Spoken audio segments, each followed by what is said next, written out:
On today's installment of Big Al's Garage, we do some fuel system work on the Corvair. Now, I don't have a pun today.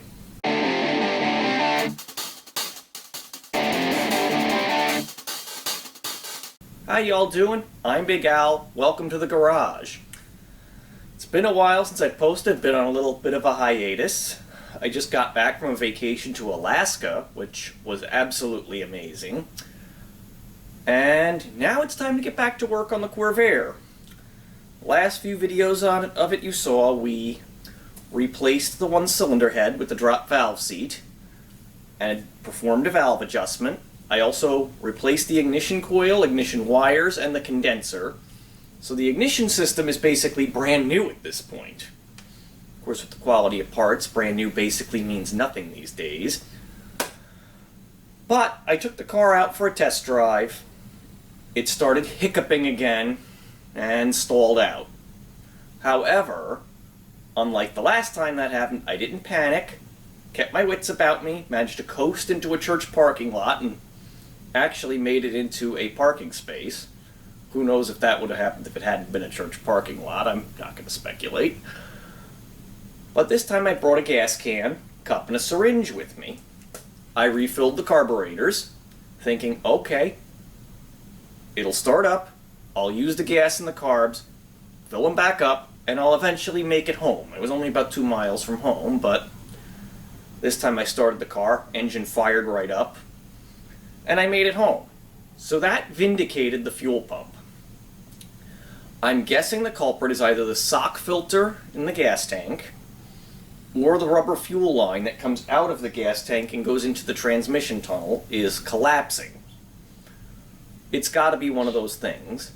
So we're going to tackle that fuel line today, and we're also going to tackle the gas gauge reading inaccurately. Right now the needle is way past full, which indicates an open circuit or some type of ground problem. So hopefully I can get that diagnosed because I want the gas gauge to read accurately. With that in mind, let's get the car up on jack stands and get to it. Alright, so the transmission tunnel bolts have to come off. These are 11/32.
There we go. Now we got it. Alright. Let's get all this stuff together. Put it in the dish. And get back at it. So here's the fuel line I intend to replace. It does feel a little bit squishy. This is a major safety problem here. This edge. That needs dealt with. Comes here into the transmission tunnel. Do another clamp here. Of course, the bolt is always where you can't reach it. Because, you know, let's maximize the misery. Now, another thing I did on this car before I started the channel. This shaft is for the transmission. It links the shifter to the transmission. There is an outer tube and an inner tube and a pair of plastic bushings that basically wear out and cause a lot of slop in the shifting.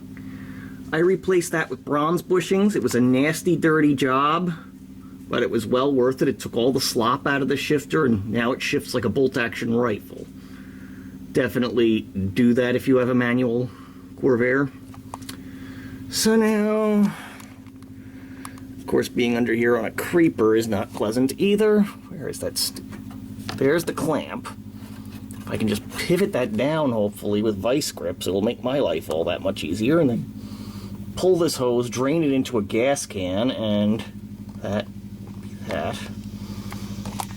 Alright, so filming under here is going to be a definite challenge. I'm also going to need my... Here's the end of the fuel line. I'm going to need my oil drain panel. A few moments later. No, we're not doing that, Victor. It's one or the other, but not both. Alright. Not lying on it.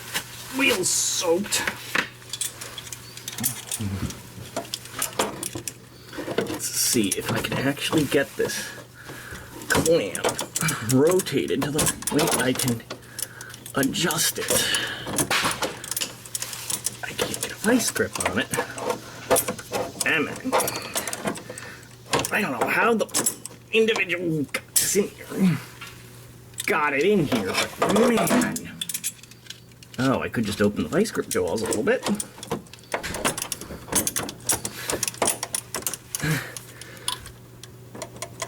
Oh, you stupid stink monkey. Oh. I swear to God, I have a lot of choice words for whoever installed this, and none of them are nice. I just can't get enough of a grip on it. Oh yeah, that hose is shot. It's done. Look at how spongy that is. Should not be like that. I'm gonna have to get it from this end, which I really don't want to do because I can't plug it off. Let's see. Can I just finagle the little stinker off with a screwdriver? Seriously, folks, don't ever do this.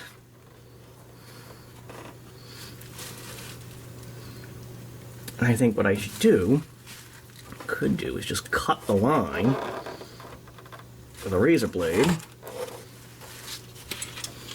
Use the vice grip to pinch it off. Minimize the gas leakage.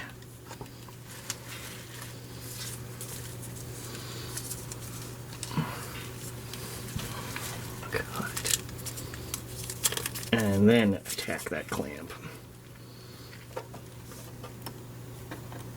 Of course, once I do this, I'm committed. Sometimes I think that owning this car I ought to be committed, but... empty. Well, that's interesting.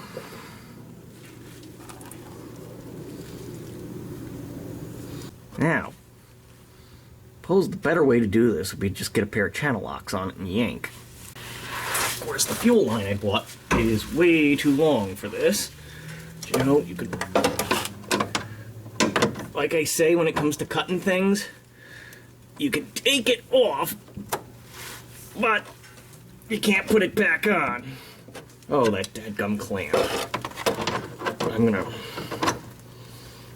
I really want to meet the person who put this on like this, so I can hurt them.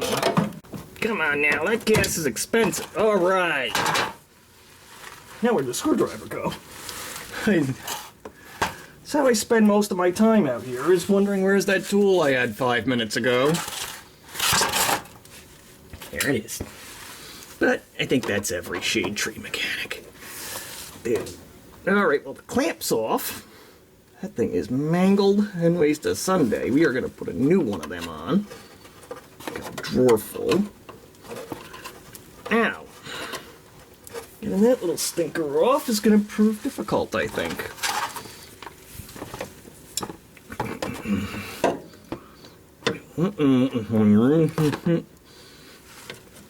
Oh man, that thing is on there. Uh-oh. Okay, that's not good. Oh, shit. That is exactly what did not need to happen. Now, Get our new fuel line. And a little longer.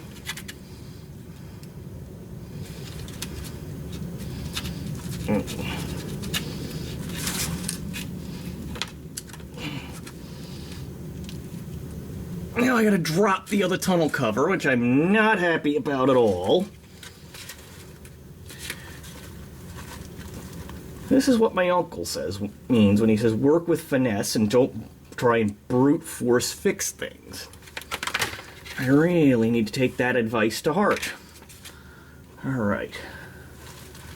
We're gonna recycle some of this fuel line. Put it up on here. Protect the new one a little better. Or not. There is a grommet that should be here that isn't.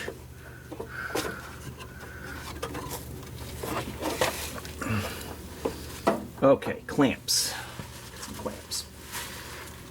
You work on cars, you always want to keep a couple of these worm clamps on hand. The correct way this time.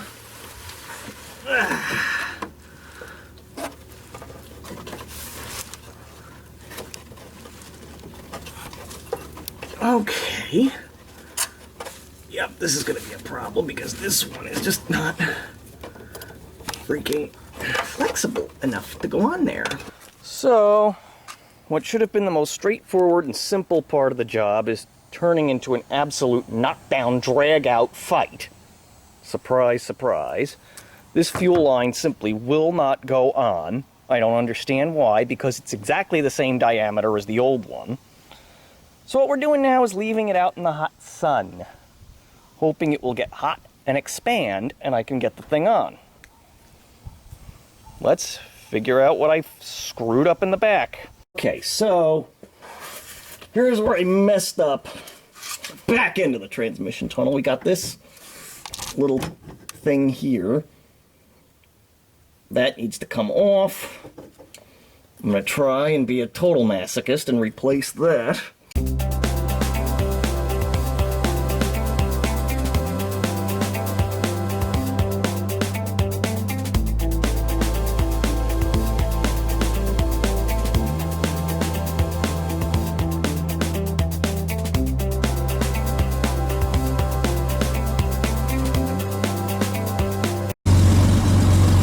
Fired the car up, it's running, no leaks that I can see.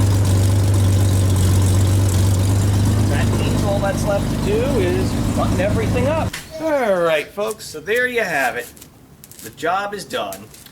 I ended up having to run to O'Reilly's and get a piece of 3/8 fuel line. I have no idea why, but because a piece of 5/16 is what came off. The replacement 5/16 I fought and fought and fought. It would not go on. Fit perfectly on the line through the transmission tunnel. At the sending unit, I got a gasoline shower until I was able to get the clamp tight. Everything's buttoned up now. Hopefully the car is ready to drive. Alright, and this is my 7-year-old, and this is his project car, Power Wheels. Tell him why you're so excited. I'm getting a new battery for her. I'll show you the underneath. What'd you do today while I was working on the Corvair? Yeah, my garage has been taken over by pool floats. That's my 5-year-old. What'd you do, Victor? Wheels, yeah, there's a steering wheel. The wheels. What did you do to the car today, though, Victor? Tell me. I cleaned it, and now it looks clean. You can also see your face in the mirror. Very good. Just All right. get it back down.